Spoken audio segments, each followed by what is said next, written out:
Breaking news here, Jeremiah Smith, the #1 prospect in the country, the #1 wide receiver in the country. I know, you're probably sick of hearing of his name, and I thought Florida was moving on. I thought we had given up our last hurrah, and it felt that Ohio State had things locked in. But then today, of course, the news breaks that he is visiting this weekend in Gainesville at Florida during the Charlotte game, along with other 2024 commits like the likes of Miles Graham, Kendall Jackson. DJ Lagway currently is not on the list. That doesn't mean he won't make a quick little stop to Gainesville after being here this past weekend. Massive news here for us to be able to land another visit, right? When you have him in, Billy just talked about it, when you have them visiting, you have to cash it in. This is coming shortly after Cam Coleman, 5-star wide receiver who is currently committed to Texas A&M, came out and said that he might be having an official visit set for Florida and Florida State. So again, is this something Florida's trying to show we're moving on? Maybe Jeremiah's seeing that, hey, don't forget about me, right? That kind of like that old girl mentality. She puts us in the friend zone, so you start to move on. She's like, whoa. I'm still interested. I have this thing that I got to get figured out with my boyfriend first, right? Like, it's going to be me and you. Just give me time to figure it out. And you get tired of waiting, so you go to get the other girl, and she's like, whoa, I thought we were me and you forever. I don't know. I could be reaching here, but I'm just trying, watching this unfold from the outside looking in. That's probably not what's happening at all. But to get Jeremiah Smith, again, back into the building here, to being in a great environment, this is going to be sold out once again, as it was last week. Would love to have him there last week. I mean, that was absolutely insane. Now, we know Ohio State has a massive game this weekend against Notre Dame. However, that game is in South Bend at Notre Dame. So that could be a possibility that, look, no need for me to go Ohio State. Let's go ahead and head to Florida. He is from Hollywood, Florida, by the way. So it's not like it's that hard of a trip for him to head up to Gainesville as well either. And this is why Florida State and Florida and Georgia are constantly going to be in the mix for Jeremiah Smith, because those three are just the closest thing to home instead of up there in Ohio State where it gets freezing and it starts snowing, right? So maybe towards the end of the year, it gets a little bit chillier. He starts seeing this some more returning game day. It could lock him in even more, or it could turn him to go this opposite direction. That Michigan State job has opened up. I'm praying to the 8-pound sweet baby Jesus that Brian Hartline somehow finds himself at Michigan State, which would bust this thing wide on open.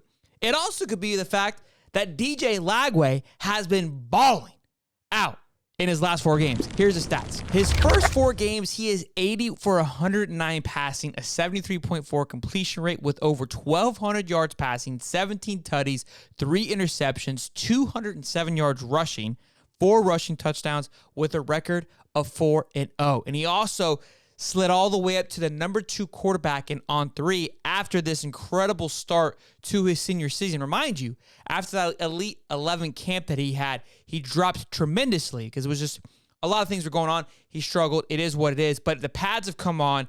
Middle of the game, he has absolutely balled out, while Dylan Raiola has had a little bit of a setback at his new school in Buford, Georgia. Again, they play some elite talent there, so that could play a little bit into the factor. But maybe what Jeremiah Smith has seen on the football field, what he saw last weekend, the energy, wants to get a little taste of it. Because look, we've been talking about all week, is the culture starting to get back in Gainesville? Are things starting to get back to what it should be as to what it means to be a Florida Gator? It seems to be so. And now you have an elite quarterback in DJ Lagway that is doing everything right on the football field in the sense from his senior season, going into Gainesville, and not to mention his recruiting, what he's been doing off the field, tweeting at Jordan Seaton, say, hey, man, what do we need to do to make this happen? He tagged basically like, hey, let's get Jeremiah Smith. I'm more of a pass block kind of guy. There seems to be a little something working here. If this was to happen for the Florida Gators, son, let's just, you know what we do here, boys and girls. We like to count our chickens before they hatch. I thought the Jeremiah Smith noise was done, but he's visiting. I like that he's back in the door. You think Billy's got to figure out how do we close this one here with him coming back in the door? But let's pull the calculator up right now. Let's say we hit the lotto, and LJ McCray, who we've been pretty high on this entire time, Jordan Seaton, which we felt good about, but him going to Colorado shook things up a little bit. I think he's looking to visit here in the next week or two, Jordan Seaton is. And if Jeremiah Smith somehow makes Florida just, his rightful home, as it should be, that'll put us at a smooth 301. Solidifying a top 5 class here for the Florida Gators. Again, I'm counting my chickens way before they hatch, and I understand that. If you're new to the channel, that's what we do. We like to see what could be. That would put us at 24 commits. We talked about finishing at 25. Zay Mincy obviously is another option we're talking about. Zamir Grimsley from Alabama, who's currently committed. Maybe Cam Coleman is another addition. Those are all like massive wish lists here. But again, this is where the Florida Gators are. This is one hell of a position to be in recruiting. We've talked this time and time again. This is where Florida wanted to be at the end of the season, being able to pick and choose and really hone in on these top elite guys that have been waiting to figure out where their home is going to be. Things are heading in the right direction, boys and girls, for this Florida football team. Excited for this Charlotte game that's coming up this weekend. Looking to do a call-in show later on tonight to talk about that Charlotte game, so hope to see you guys there. Be sure to smash the like button, subscribe, and I'll see you guys in the next one.